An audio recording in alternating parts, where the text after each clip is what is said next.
Topic जो भी हम लेने वाले हैं उसका टॉपिक का नाम है शी। शी शी मतलब लड़की। नहीं, गलत समझे। स्टैंडर्ड हाइड्रोजन इलेक्ट्रोड, ये बोलते हैं इसको हम। Standard hydrogen electrode, normal hydrogen electrode या रिवर्सिबल हाइड्रोजन इलेक्ट्रोड, तो एसएचई के नाम से भी इसको बोला जाता है। देखिए, ये जो इसकी कंस्ट्रक्शन या वर्किंग करने से पहले हम थोड़ी सी कुछ बातें इसकी शेयर करेंगे जो इसके रिगार्डिंग अच्छी बातें हैं। स्टैंडर्ड हाइड्रोजन इलेक्ट्रोड का पहला एक तो ये है कि इसको क्या बोलते हैं हम, it is A gas ion electrode. देखिए, कई बार ये क्वेश्चन भी आ सकता है कि किसको बोलते हैं गैस आयन इलेक्ट्रोड, तो इसी को बोलते हैं हम स्टैंडर्ड हाइड्रोजन इलेक्ट्रोड को गैस आयन इलेक्ट्रोड, क्योंकि यहां पे हम यूज करते हैं हाइड्रोजन गैस का, ठीक है।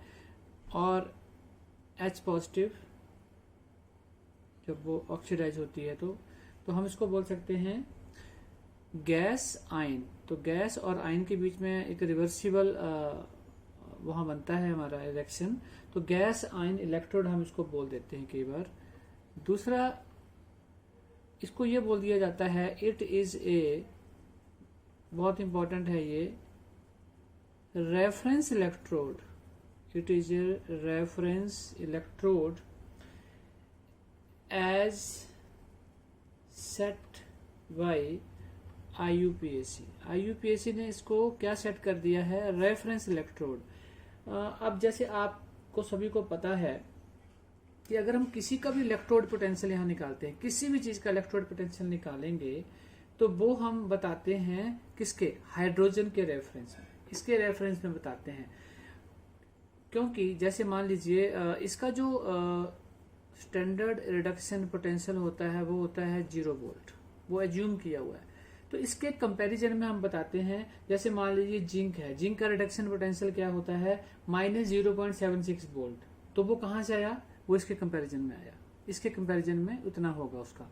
तो इसलिए इसको माना जाता है रेफरेंस इलेक्ट्रोड। तो रेफरेंस इलेक्ट्रोड आपने इसको याद रखना है एज ए स्टैंडर्ड इलेक्ट्रोड को हम बोलते हैं रेफरेंस इलेक्ट्रोड। और ये एक ऐसा इलेक्ट्रोड है, ये cathode as well as anode दोनों ही एक्ट करता है। जैसे हम हाफ सेल बनाते थे, हम बोलते थे ना ये है, एक ये है, हम बोलते थे कि ये यहाँ पे एनोड है, ये कैथोड है, यहाँ ऑक्सीडेशन होगी, यहाँ रिडक्शन होगी।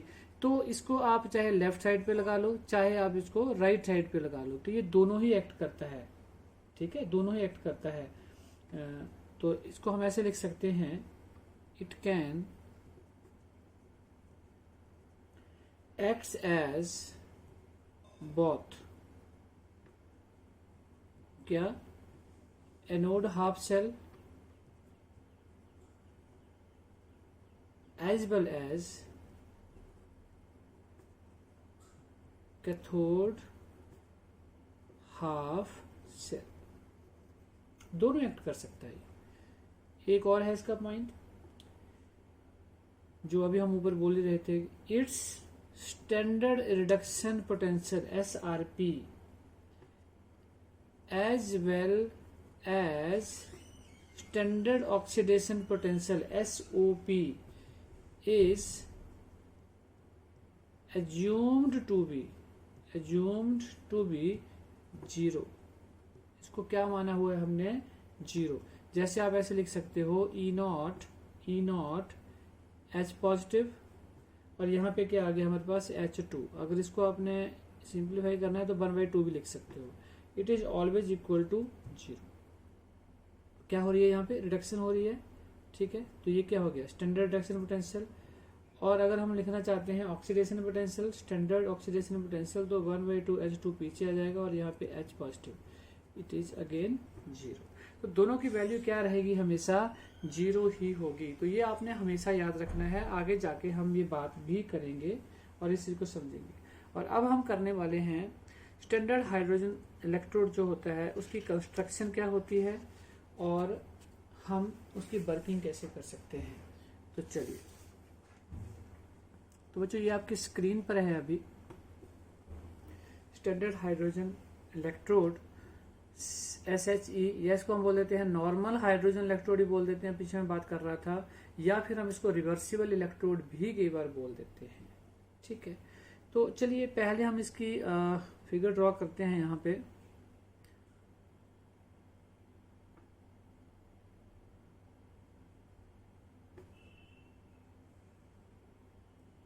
ये हमने एक बीकर ले लिया, और यहाँ पे हम एक ग्लास ट्यूब लेते हैं।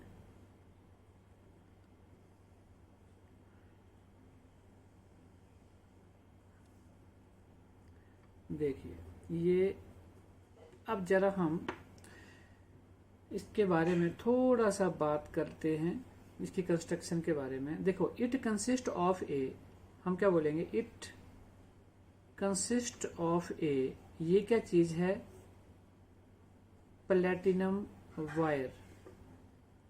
क्या बोला, it consist of a platinum wire sealed in a glass tube. तो ये क्या हो गई, ग्लास ट्यूब।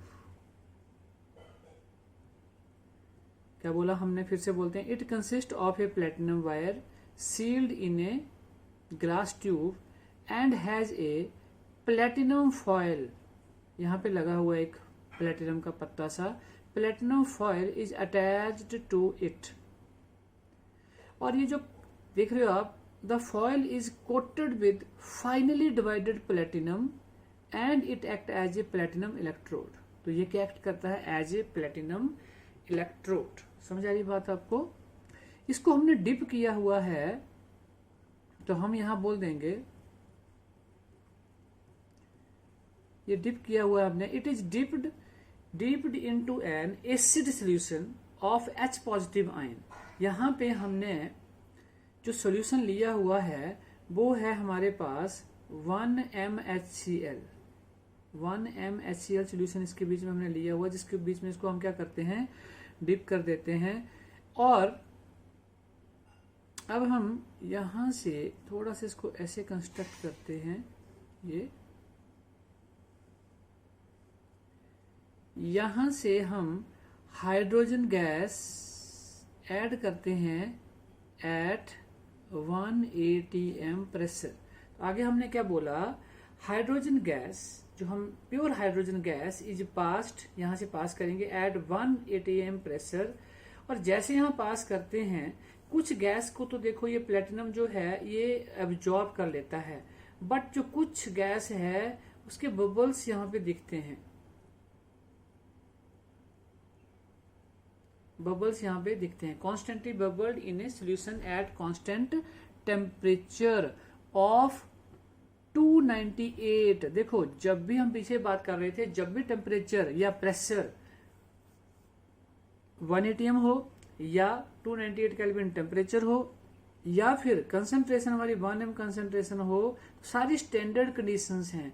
इसलिए फिर हम इसको हाइड्रोजन को नाम क्या दे देते थे, स्टैंडर्ड हाइड्रोजन इलेक्ट्रोड।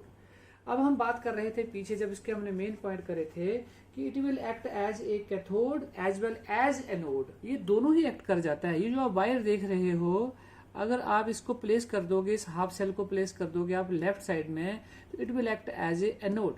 और अगर करोगे आप राइट साइड में, तो आप बोलेंगे it will act as a cathode. और अगर यहाँ करेंगे लेफ्ट हैंड साइड में तो ऑक्सीडेशन होगी, और अगर दूसरी तरफ करेंगे राइट हैंड साइड में तो रिडक्शन होगी। तो देखो, अब हम बोल रहे हैं कि if SHE is act as an anode, अगर ये एज एनोड एक्ट करता है तो सिंपल सी चीज है, हमने अभी बोला क्या होगी, ऑक्सीडेशन होगी। तो H2G, तो क्या हो गया यहाँ पे 2H पॉजिटिव प्लस 2 इलेक्ट्रॉन। तो क्या हो रही है यहाँ पे, क्या हो रही है यहाँ पे, ऑक्सीडेशन। और यही चीज हम बोल देते हैं कि if SHE acts as cathode, अगर इसको हम एज ए कैथोड यूज करते हैं तो ये रिएक्शन उल्टा हो जाएगा कि जहां पे 2H पॉजिटिव थे तो ये 2 इलेक्ट्रॉन का गेन करेगा, और यहाँ पे क्या हो जाएगा H2G। तो बोलने का मतलब है कि ये दोनों ही एक्ट करता है ना, it will act as a anode as well as a cathode.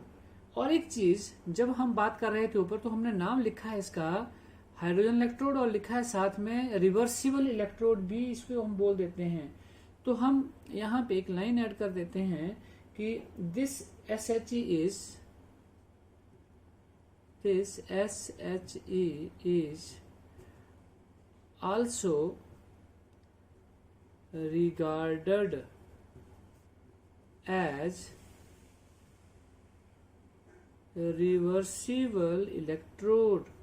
इसको हम रिवर्सिबल इलेक्ट्रोड भी बोल देते हैं। तो बच्चों यही रिएक्शन को हम रिवर्सिबल में कर देंगे। क्या लिखेंगे हम? H2 यहाँ पे G और यहाँ पे हो गया reversible 2H positive plus 2 electron. तो ये रिवर्सिबल हो गया, तो इसलिए इसको क्या बोल दिया हमने? Reversible electrode. और एक चीज जो पीछे हमने बोली है, इसका स्टैंडर्ड रिडक्शन पोटेंशियल जो होगा बच्चों, वो क्या होगा? That is 0। क्या होगा वो? 0। तो आप इसको नोट डाउन कर सकते हो। यहाँ से नोट्स अपने जो है वो आप प्रिपेयर कर सकते हो। तो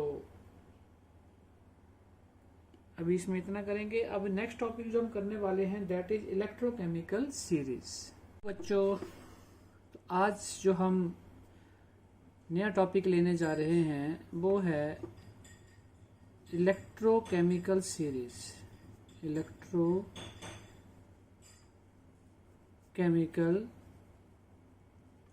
सीरीज ऐसे बोल देते हैं, ECS, electrochemical series.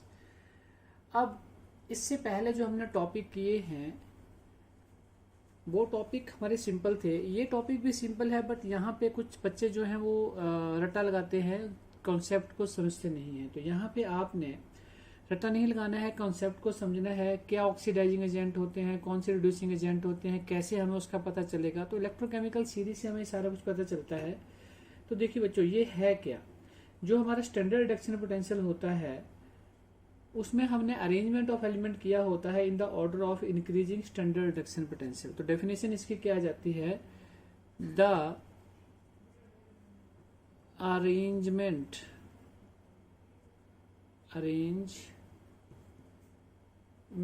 Of elements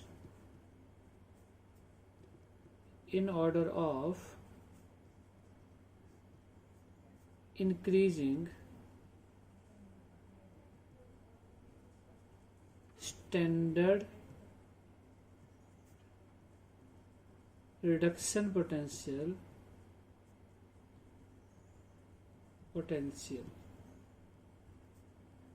SRP।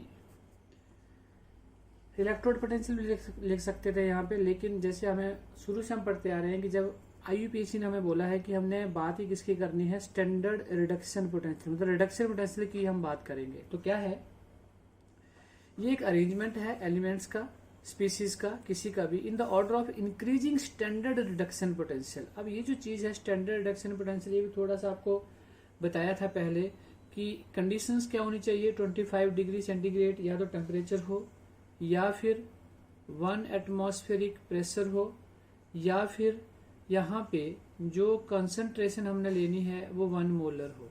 तो इस तरह की अगर कंडीशन होती हैं तो उसे हम बोल देते हैं स्टैंडर्ड। ठीक है। तो अब देखो यहाँ पे जो मेन चीज हमने देखनी है, ये जो स्टैंडर्ड रिडक्शन पोटेंशियल है ये किसके साथ कंपेयर करके आता है। तो पिछला लेक्चर आपने देखा है, वहां पे हमने स्टैंडर्ड हाइड्रोजन इलेक्ट्रोड या जिसे हम बोल देते थे रेफरेंस इलेक्ट्रोड, उसके साथ कंपेयर करते थे। तो जो स्टैंडर्ड हाइड्रोजन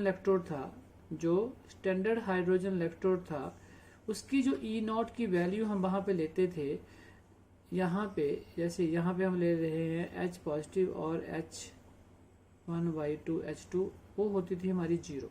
मीन्स इसके साथ हम कंपेयर करेंगे, किसी की भी जो वैल्यू आएगी वो इसके साथ हम कंपेयर करेंगे। तो हम इसको ऐसे लिख देते हैं यहाँ पे SRP is taken with respect to hydrogen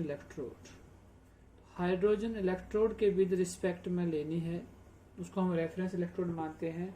और ये ऊपर मैंने आपको बता ही दिया कि उसकी खुद की वैल्यू क्या होती है? 0 होती है। अब बच्चों हम यहाँ पे जो हमारी इलेक्ट्रोकेमिकल सीरीज है, हम उसका एक छोटी सी एक पिक्चर ड्रॉ करेंगे और समझने की कोशिश करेंगे। यहाँ पे रट्टा नहीं मारना है, ना ही हमने रिडक्शन पोटेंशियल की यहाँ पे कोई वैल्यू लर्न करनी है। कुछ लोग जो है वो रट्टा मारना शुरू कर देते हैं, उसको लर्न करना शुरू कर देते हैं, लेकिन हम कुछ और यहाँ से समझेंगे। ठीक है, तो चलिए इसको समझने के लिए हम एक टेबल सा यहाँ पे बना देते हैं, और टेबल में पहले हम यहाँ पे लिखेंगे रिएक्शन। यहाँ पे हमारे पास आ गया रिएक्शन, और फिर हम यहाँ पे लिखेंगे representation, and third is SRP, standard reduction potential क्या रहेगा उसका। अब चलिए हम सीधा रिएक्शन ले लेते हैं। सबसे पहले लिथियम लेते हैं हम, यहाँ पे लिथियम प्लस, इसको हमने इलेक्ट्रॉनिक दिया तो यहाँ पे क्या हो गया Li, मतलब इसकी क्या हो रही है, यहाँ पे ये चीज समझनी है आपने, क्या हो रही है यहाँ पे रिडक्शन हो रही है। तो इसका स्टैंडर्ड रिडक्शन पोटेंशियल क्या होगा, देखो Li पॉजिटिव से हम कहाँ जा रहे हैं, Li पॉजिटिव से Li में, तो इसकी जो वैल्यू आती है यहाँ पे दैट इज -3.05 वोल्ट। अब ना मैं बार बार आपको बोल रहा हूं, आपने ये वैल्यू रट्टा नहीं मारनी है सारी की सारी, ये जस्ट हम एक समझने के लिए, कॉन्सेप्ट को जानने के लिए हम ये सारी चीजें कर रहे हैं। अब देखो पूरी सीरीज हम नहीं लिखेंगे, हम बीच बीच में छोड़ के कुछ लिखेंगे। जैसे मान के चलो अब हम आगे बढ़ते गए बढ़ते गए बढ़ते गए बढ़ते गए बढ़ते गए बढ़ते गए नीचे की तरफ को हम आ रहे हैं। ठीक है, तो हमने फिर क्या ले लिया, यहाँ पे हमने जिंक को ले लिया, हमने जिंक को ले लिया, Zn2 पॉजिटिव, कितने इलेक्ट्रॉन दिए इसको हमने, 2 इलेक्ट्रॉन दिए, और यहाँ पे क्या आ गया, जिंक आ गया। तो क्या हो रही है यहाँ पे, फिर से रिडक्शन हो रही है। तो इसकी क्या लिखेंगे हम, E0, तो यहाँ पे Zn2 पॉजिटिव Zn, और इसकी वैल्यू यहाँ पे हमारे पास होती है -0.76 वोल्ट। फिर हम आगे बढ़ते जाएंगे, कुछ और एलिमेंट लेते जाएंगे।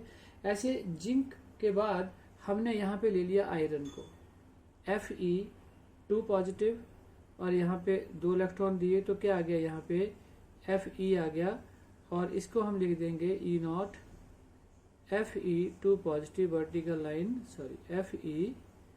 Fe, और इसकी जो वैल्यू हमारे पास आई -0.45 वोल्ट। अब हम फिर आगे जाएंगे, आगे बढ़ते जाएंगे, तो अब हमारे पास ये बीच में जाके हाइड्रोजन आ गया H पॉजिटिव, इसको हमने इलेक्ट्रॉन दिया, तो यहाँ पे हमारे पास क्या आ गया H, लेकिन H तो H2 में एग्जिस्ट करता है, तो इसलिए यहाँ पे हमें क्या लेना पड़ेगा 2, और यहाँ पे भी 2, ऐसे करके, और इसको हम लिख सकते हैं E0, और यहाँ आ गया H पॉजिटिव, और यहाँ पे हमें लेना पड़ेगा 1/2 H2, और इसकी वैल्यू जो होती है वो पीछे भी हम अभी बात करके आ ही रहे हैं, ऊपर हमने ये बात करी थी, दैट इज 0 वोल्ट। अब हम बिल्कुल ऐसी जगह पे आ गए हैं कि ऊपर की वैल्यू अगर आप देख रहे हो सारी नेगेटिव है। अब जैसे हम नीचे की तरफ को आएंगे, हमने कुछ और छोड़ दी, यहाँ से आते गए नीचे को, और यहाँ से हमने कॉपर ले लिया, Cu2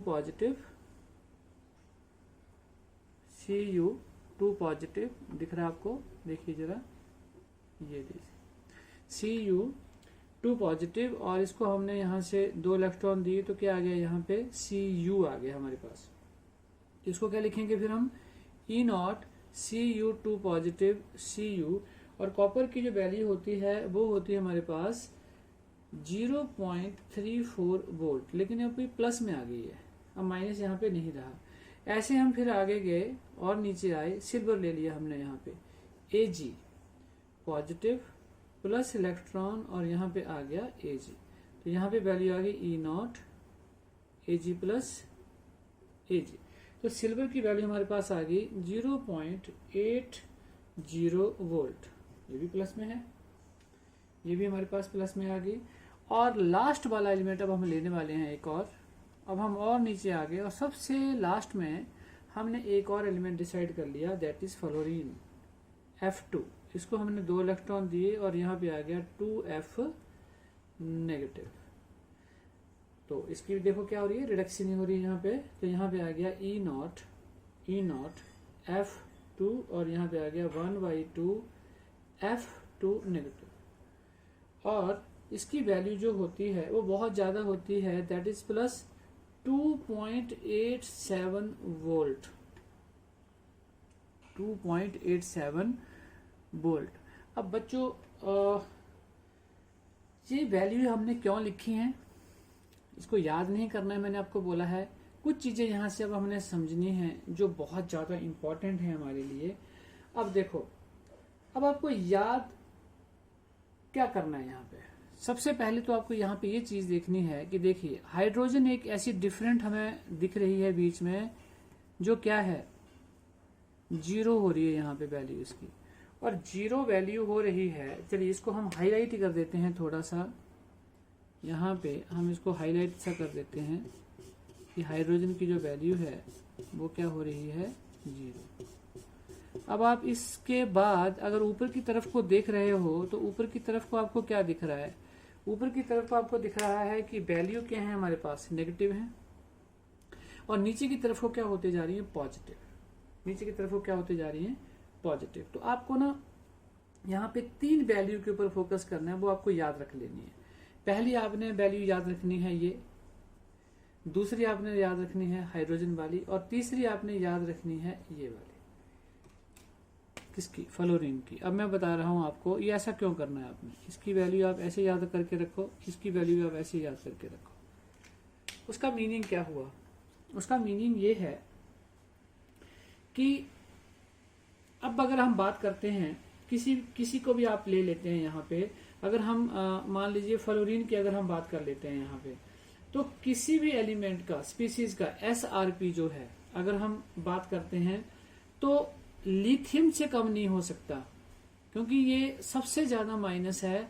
तो अगर कहीं से भी आपको वैल्यू आ जाए, इससे कम आपको वैल्यू वहां पे नहीं देखेगी। एंड फ्लोरीन का हमें इसलिए याद रखना है क्योंकि इससे ज्यादा किसी का नहीं हो सकता, इससे ज्यादा यहाँ पे किसी का नहीं हो सकता है। तो बच्चों यहाँ पर ध्यान से देखो, अब आप यहाँ पे ध्यान से देखो कि एलिमेंट क्या हो रहे हैं, रिड्यूस हो रहे हैं। क्या हो रहे हैं, रिड्यूस हो रहे हैं। तो सबसे ज्यादा टेंडेंसी किसकी है रिड्यूस होने की, मतलब सबसे ज्यादा इजीली इलेक्ट्रॉन को गेन कौन करना चाहता है। अगर आप ध्यान से देखो तो वो कौन है, दैट इज फ्लोरीन। फ्लोरीन की क्या टेंडेंसी है कि वो इमीडिएट इलेक्ट्रॉन को लेकर रिड्यूस होना चाहता है, ठीक है। और अगर सबसे कम टेंडेंसी अगर हम यहाँ देखते हैं तो वो किसकी है, लिथियम की। वो रिड्यूस होना ही नहीं चाहता है, क्योंकि उसकी वैल्यू देखो कितनी है, -3.05, बहुत ज्यादा माइनस में है ये। तो ये अपने इलेक्ट्रॉन को ये रिड्यूस होना ही नहीं चाहता है, ये तो लॉस करना चाहता है यहाँ पे, ठीक है। बट फिर भी ये यहाँ पे इसको हम रिड्यूस कर रहे हैं। तो यहाँ से हमें एक चीज पता चल गई कि इस सीरीज में सबसे इजीली और सबसे फास्टली कौन रिड्यूस होना चाहता है, दैट इज फ्लोरीन। वो कौन है, फ्लोरीन। ओके, अब आपने एक चीज और देखनी है यहाँ पे इस सीरीज में, या यहाँ पे हम जो देख रहे हैं, अगर ये खुद देखो, अगर ये खुद मान लीजिए फ्लोरीन है या ये है या ये है, अगर ये खुद रिड्यूस हुआ है तो इसने कहीं ना कहीं से तो इलेक्ट्रॉन लिया होगा, क्योंकि ये इलेक्ट्रॉन कहीं से तो आया होगा। और जहां से इसने इलेक्ट्रॉन खींचा है उसकी यहाँ पे क्या हो रही है, ऑक्सीडेशन। उसकी यहाँ पे क्या हो रही है, ऑक्सीडेशन। तो बात अब आपने समझनी है। तो अगर इसने किसी को ऑक्सीडाइज किया तभी ये रिड्यूस हुआ है, तो ये क्या बन रहे हैं, तो ये क्या बन रहे हैं, ऑक्सीडाइजिंग एजेंट। क्या बन रहे हैं, ऑक्सीडाइजिंग एजेंट। अब 2 चीजें मैंने यहाँ पे आपको ध्यान में लानी है, वो आपने नोट डाउन करनी है। यहाँ पे जो ट्रेंड आ रहा है, अब जो ट्रेंड आ रहा है वो अभी हम बोल के हटे कि इनकी टेंडेंसी क्या है, रिड्यूस करने की। और जो जितना ज्यादा रिड्यूस हो रहा है उसकी वैल्यू पॉजिटिव है। तो हम यहाँ पे ये लिख सकते हैं, टेंडेंसी नीचे की तरफ को क्या हो रही है, टेंडेंसी टू गेट रिड्यूस। ये चीज आपने ध्यान देनी है, नीचे की तरफ को हो रही है ये टेंडेंसी टू गेट, क्या हो रहा है ये, रिड्यूस। सबसे ज्यादा कौन हो रहा था, फ्लोरीन। और अभी मैंने बात की कि ये सबसे बड़ा ऑक्सीडाइजिंग एजेंट हुआ, तो यहाँ पे हम लिख सकते हैं कि ऑक्सीडाइजिंग कैरेक्टर जो है वो नीचे की तरफ को इंक्रीज होगा। मैं ऐसे लिख देता हूं, ऑक्सीडाइजिंग एजेंट। ऑक्सीडाइजिंग एजेंट क्या मतलब हुआ इस चीज का? अभी मैंने आपको बोला कि अगर ये रिड्यूस हो रहा है तो कहीं ना कहीं से तो इलेक्ट्रॉन ले रहा है, और जहां से इलेक्ट्रॉन ले रहा है उसकी ऑक्सीडेशन हो रही है। अगर वो ऑक्सीडाइज हो रहा है तो ये क्या बन जा रहे हैं? Oxidising agent. अब मतलब ये हुआ, यहां से क्या हुआ कि आप जितना नीचे, जितना नीचे होगा वो उतना ही बेटर क्या होगा? Oxidising agent. तो fluorine is the most powerful oxidising agent in this series. तो ये चीज आपको यहां से क्लियर हो गई। और इसी ट्रेंड को अगर मैं उल्टा यहाँ पे अगर हम उल्टा ले लेते हैं तो रिड्यूसिंग एजेंट किस तरफ को बढ़ रहे हैं? तो रिड्यूसिंग एजेंट बच्चों ऊपर की तरफ को बढ़ेंगे। मैं तो यहाँ पे बना देता हूँ, ये नीचे की तरफ को ही है ये वाला, तो ऊपर की तरफ को क्या हो गया यहाँ पे? Reducing agent. तो स्ट्रॉन्ग रिड्यूसिंग एजेंट कौन हुआ यहाँ पे? लिथियम। और स्ट्रॉन्ग ऑक्सीडाइजिंग एजेंट कौन हुआ यहाँ पे? फ्लोरीन। ठीक है, तो ये जो मैं लिखा है यहाँ पे टेंडेंसी टू गेट, ये नीचे की तरफ को हो रहा है। मैं यहाँ पे फिर इसको थोड़ा सा ऐड ऑन कर देता हूँ, टेंडेंसी टू गेट रिड्यूस। ये जो हो रहा है नीचे की तरफ को है, ये तो बीच में भी आ रहा है वो। ठीक है, तो ये चीज हमें इलेक्ट्रोकेमिकल सीरीज से यहाँ से पता चलती है। अब वैसे अगर आपने लिखना है तो दो लिख लो कि बेस्ट रिड्यूसिंग एजेंट कौन है? बेस्ट रिड्यूसिंग एजेंट कौन हुआ? लिथियम। और बेस्ट ऑक्सीडाइजिंग एजेंट हमारे पास कौन है यहाँ पे? फ्लोरीन। तो ये भी आपको पता होना चाहिए, वो हमने वैसे ही यहाँ पे डाल दिया ताकि आप इसको बाद में देख सकते हो। तो बच्चों अब हम कुछ क्वेश्चंस लेते हैं, तो उससे हमें थोड़ा और आइडिया होगा कि हमने यहाँ सीरीज में क्या देखा और कैसे यहाँ पे क्वेश्चंस जो है वो पेपर में बनते हैं।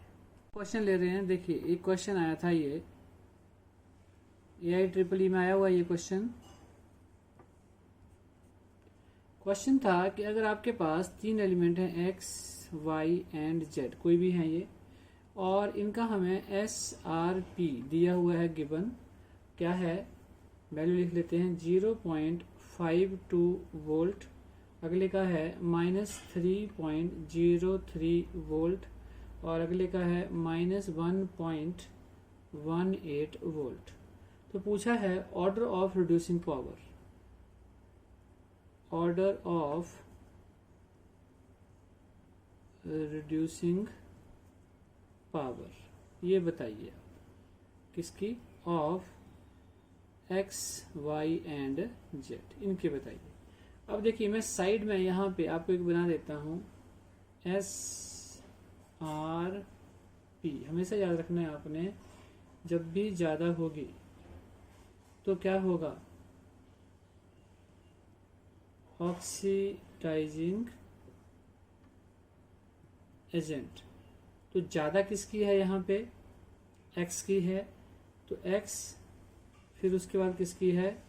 z की आ गई, और फिर उसके बाद किसकी है? y की आ गई। ये तो आ गई ऑक्सीडाइजिंग, लेकिन हमारे से पूछा क्या है? रिड्यूसिंग पावर, मतलब रिड्यूसिंग एजेंट। तो अगर हम रिड्यूसिंग एजेंट की बात करते हैं यहाँ पे, तो ऑर्डर उल्टा हो जाएगा, y पहले आ जाएगा, फिर z एंड फिर x। This is the answer. तो ये आपका जो क्वेश्चन था उसका आंसर ये हो गया कि उसका ये ऑर्डर होगा। अब इस चीज को आपने समझ लेना है बच्चों, ये जो मैंने आपको ये वाली चीज बताई है ऊपर वाली, ये मेन है। अगर आपको ये चीज पता है तो आप कोई भी क्वेश्चन अपने आप कर सकते हो। ठीक है, कि SRP जब बढ़ जाएगी तो क्या बढ़ जाएगा? ऑक्सीडाइजिंग कैरेक्टर बढ़ जाएगा। अगर हमने ऑक्सीडाइजिंग निकाल लिए तो रिड्यूसिंग उसका ऑपोजिट होता है, तो उसका ऑपोजिट हमें यहाँ से क्वेश्चन का आंसर मिल जाएगा। अब एक और क्वेश्चन ले लेते हैं। एक आया था, ये 2017 में आया हुआ ये वाला क्वेश्चन, देखिए ये है E0 क्रोमियम 3 पॉजिटिव क्रोमियम, इसकी वैल्यू है -0.74 वोल्ट। हाँ जी। और एक है chromium Cr2O7 2 negative chromium 3 positive, it is equal to 1.33 volt. And next one is E0 MnO4 negative Mn2 positive and it is equal to 1.51 volt. And the last one E0 Cl negative, it is equal to 1.36 volt. तो पूछा क्या है, पूछा ये है कि बताइए the strongest oxidising agent कौन सा, ऑक्सीडाइजिंग एजेंट। और ऑप्शन दिए हुए हैं, ए में बोला है क्लोरीन हो सकता है, बी में बोला हुआ है क्रोमियम 3 पॉजिटिव हो सकता है, सी में बोला हुआ है Mn2 पॉजिटिव हो सकता है एंड डी में बोला हुआ है MnO4 एक नेगेटिव हो सकता है। ठीक है जी, ध्यान से देखना क्वेश्चन को आपने। हमें ऑप्शन दिए हुए हैं और 4 हमें वैल्यू दी हुई हैं और हमें पूछा है कि क्या होगा। अब देखो हम अपना मेथड यहाँ अप्लाई कर लेते हैं। हम बोलते हैं क्या, हम बोलते हैं मोर स्टैंडर्ड रिडक्शन पोटेंशियल। अगर स्टैंडर्ड रिडक्शन पोटेंशियल ज़्यादा है तो अभी हम बोल के हटे कि क्या होगा, वो ऑक्सीडाइजिंग एजेंट होगा, ऑक्सीडाइजिंग एजेंट होगा। तो अब आप मुझे बताओ यहाँ पे जिसकी सबसे ज़्यादा SRP है हमें वो ढूंढना है, यही एक ट्रिक है। तो वो हमें दिख रहा है, ये है, ये है देखो 1.51, 1.33, 1.36, तो इसकी ज़्यादा है। तो ये तो हमें मिल गया। अब जब हम आंसर में जा रहे हैं तो देखो मैग्नीज के जो दोनों दिए हुए हैं Mn2 पॉजिटिव और MnO4 नेगेटिव। अब कौन सा होगा, अब कौन सा होगा, ये चीज यहाँ पे देखने वाली है। अब देखो बच्चों, मेन चीज आपने क्या करनी है, जैसे अब आपने ये भी देख लेना है कि ये स्टैंडर्ड रिडक्शन पोटेंशियल है या नहीं है। देखो अगर आप यहाँ पे ऑक्सीडेशन स्टेट निकालो मैग्नीज की, आपने लोअर क्लासेस में +1 में किया होगा MnO4 नेगेटिव। देखो x होता है, ये ऊपर -2 होता है तो -8 इक्वल टू -1, तो x इक्वल टू कितना हो गया 7। तो ये +7 से कहाँ जा रहा है, +2 में। तो ठीक है, रिडक्शन ही है, ये स्टैंडर्ड रिडक्शन पोटेंशियल ही है यहाँ पे। अब देखो यहाँ पे हम देखना चाहते हैं SRP दोनों का। तो देखो ये लिख लेते हैं, हम रिडक्शन से देखते हैं MnO4, ठीक है, और नेगेटिव इसका हमने क्या देखा यहाँ पे +7 अभी निकाली हमने, और जाना कहाँ है Mn2 पॉजिटिव। तो कितने और इलेक्ट्रॉन चाहिए यहाँ पे, 5 इलेक्ट्रॉन। कितने इलेक्ट्रॉन चाहिए यहाँ पे, 5 इलेक्ट्रॉन। तो बिल्कुल सही है, इट मीन्स कौन होगा आंसर, डी। आंसर क्या होगा हमारा यहाँ पे, डी। तो ऐसे आपने क्वेश्चन ये करने हैं थोड़े से समझ के, ताकि आपको ये इजीली करने आ जाए। क्योंकि देखो मेन चीज क्या है कि यहाँ पे इलेक्ट्रॉन कौन खींचेगा, इलेक्ट्रॉन कौन खींचेगा, Mn ही खींचेगा। यहाँ पे यही खींच रहा है। अगर यही खींच रहा है तो इट मीन्स जो हम चाहते हैं वो स्टैंडर्ड रिडक्शन पोटेंशियल, जो हम इसका ऑक्सीडाइजिंग एजेंट देखना चाहते हैं, तो SRP किसकी ज्यादा होगी, इसकी ही ज्यादा होगी। ठीक है, क्योंकि सबसे ज्यादा इलेक्ट्रॉन को यही खींच रहा है, कौन, ये।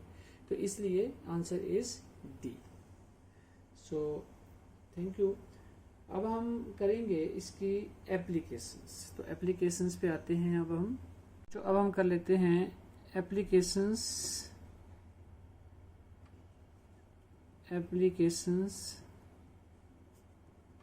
Of electrochemical series. तो सिंपल है ये बिल्कुल, इसको हम डिस्कस कर लेते हैं। फर्स्ट एप्लीकेशन तो हमने ऑलरेडी पहले की है, इसको जस्ट हम सिर्फ नाम ही लिखेंगे, calculation of the EMF of the cell,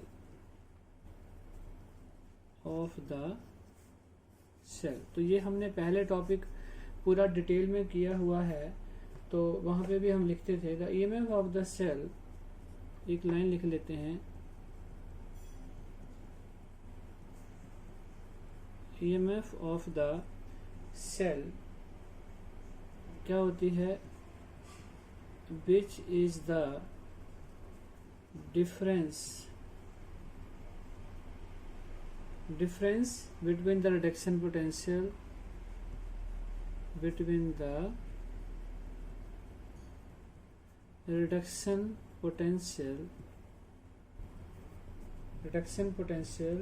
of the cathode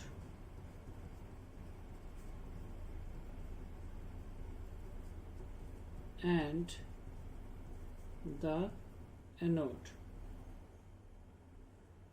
अब जैसे हम पहले करते आ रहे हैं, तो मैं सीधे लिख रहा हूं यहाँ पे E नॉट सेल किसके बराबर होता था, E naught cathode minus E naught anode. अब अगर आप वैल्यू इनकी डालते हो यहाँ से, तो हमें मिल जाती है EMF of the cell. Cathode की वैल्यू चाहिए, एनोड की वैल्यू चाहिए, तो निकल गई EMF of the cell. Electrochemical series help करती है हमें ये करने के लिए, ये हेल्प करने के लिए। अब यहाँ पे जो मेन जो दूसरी हमारी एप्लीकेशन है वो मेन है, दैट इज प्रिडिक्टिंग फिजिबिलिटी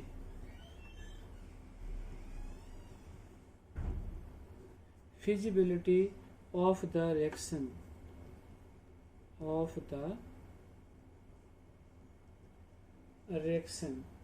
ठीक है जी।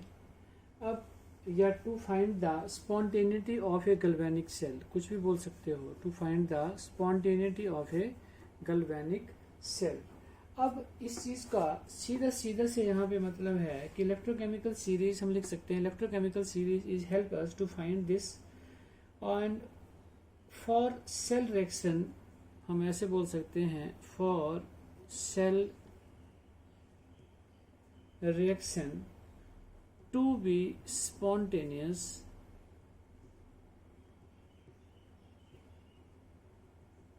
अगर हमारा कोई भी सेल रिएक्शन है और वो अगर स्पॉन्टेनियस है, देन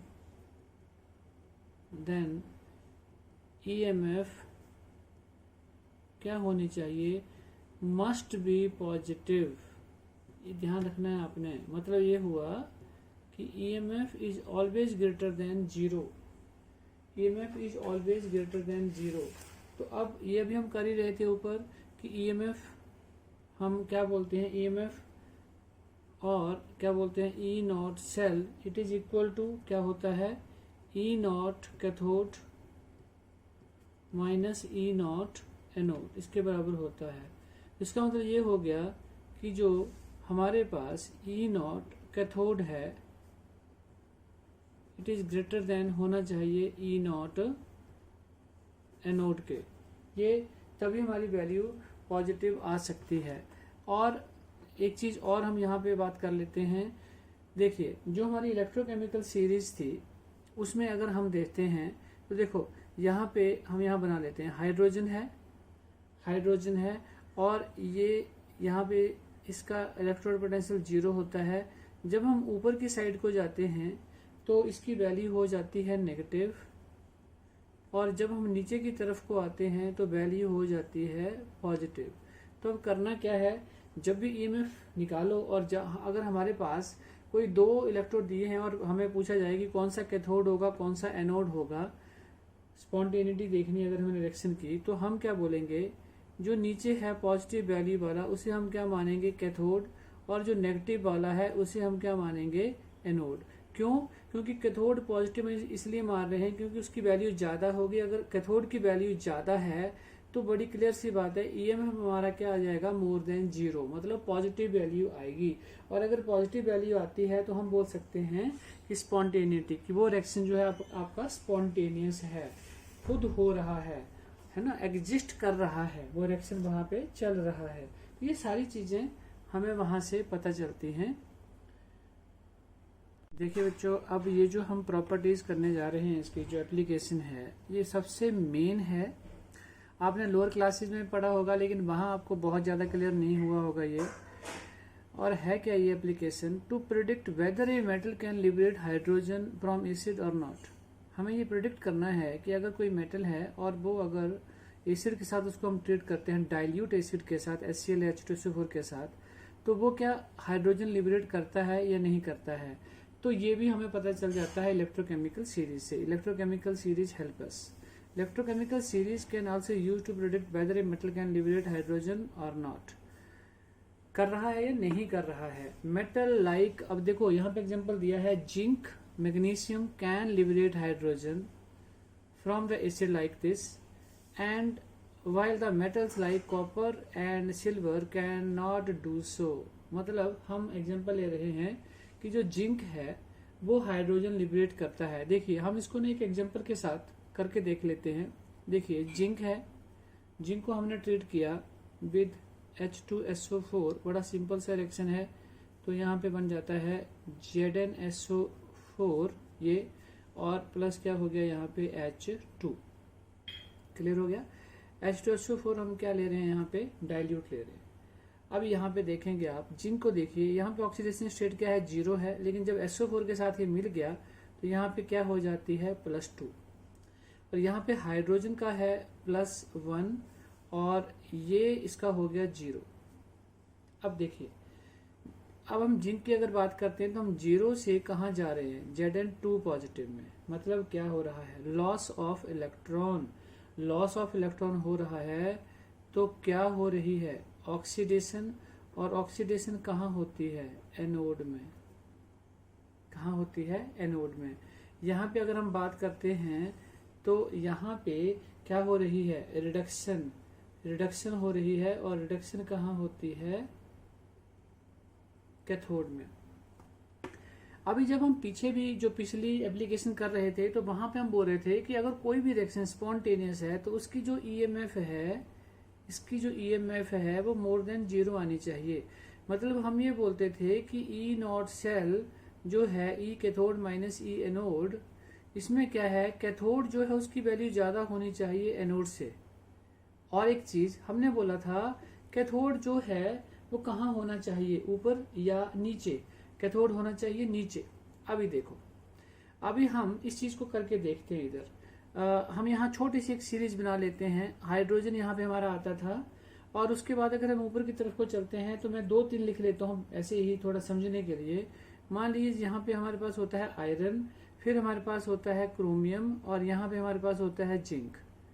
ठीक है, ऊपर की तरफ को जा रहे हैं। यहाँ पे सबसे ऊपर कौन सा होता है, लिथियम।